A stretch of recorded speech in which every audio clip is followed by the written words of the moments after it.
Hi guys, welcome back to the channel. So I'm working on 2010 BMW X3 and the car won't start. The letter P doesn't appear. That indicates that it's in park. If it doesn't know that it's in park, the car will not start. As you can see, it does not start.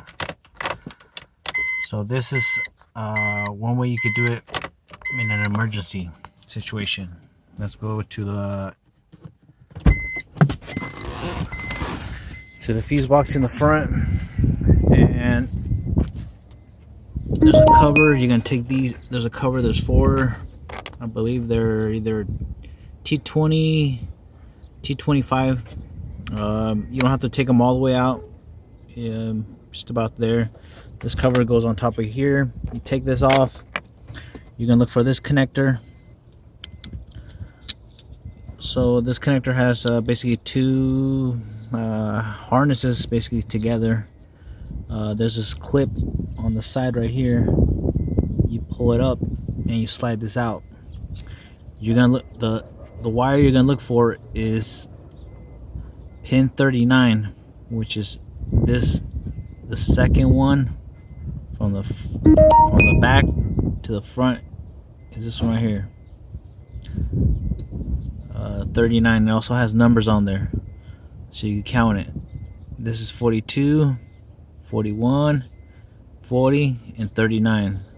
So over here I already spliced it. And in a good transmission, I have a good transmission I installed outside, and this right here in this wire, when it was in park, when the letter appeared in park, it was giving me 9.9 volts and the car will start. So right now what I did is, on the other side, I connected to battery positive, and I have a test light. And the reason I have a test light is because this wire, when it's in park, it will give you 9.9 volts, but then once you change it into gear, reverse, neutral, drive, it turns into negatives.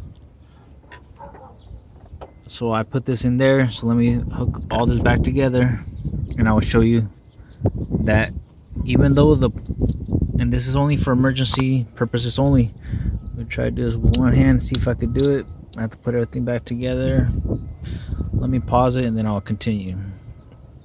Basically what I'm gonna do is I'm gonna put this connector, connect it back in here. Is the one in the back, and again it's the second one. There's gonna be one yellow, no spot, and then another yellow. On that one you have to put power to it, only to start it. Once you start it, you could take your testing light off. If you turn off your car, you won't be able to turn it back on again. You will have to put power again to that wire. Later I will show you in a diagram what I'm actually doing. But let me put this back together, see if I can do it with one hand.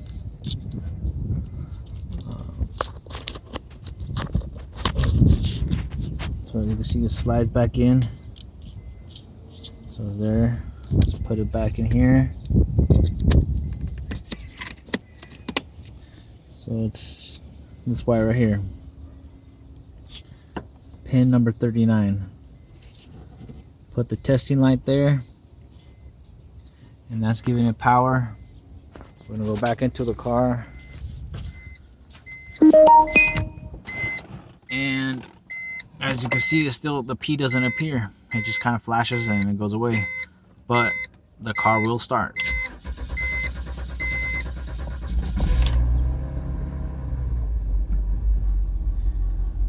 And this is only for emergency purposes only. That way you can get your car to where you need to take it to a shop, and then they can fix it properly there.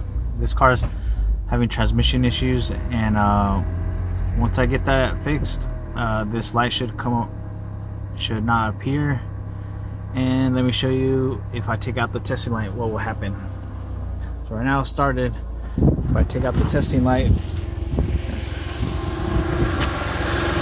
take this testing light out of that wire, which is giving it power. I'm gonna turn it off and then try to start it, and it will not start. And let me show you first too. Also, you put it into gear and it will move reverse, and it'll move forward. And I tried it, you could actually drive it. I believe it limits the amount of power. I think it's starting either in second gear or in third gear, because you can't go more than like 20 miles per hour. So right now I'm going to turn it off.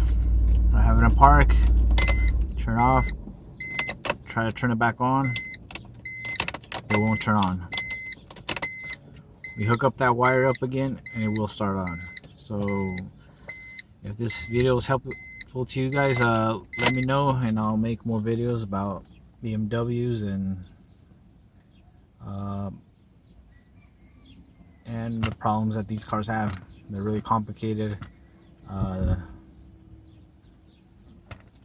And thanks for watching, and subscribe and like and comment below.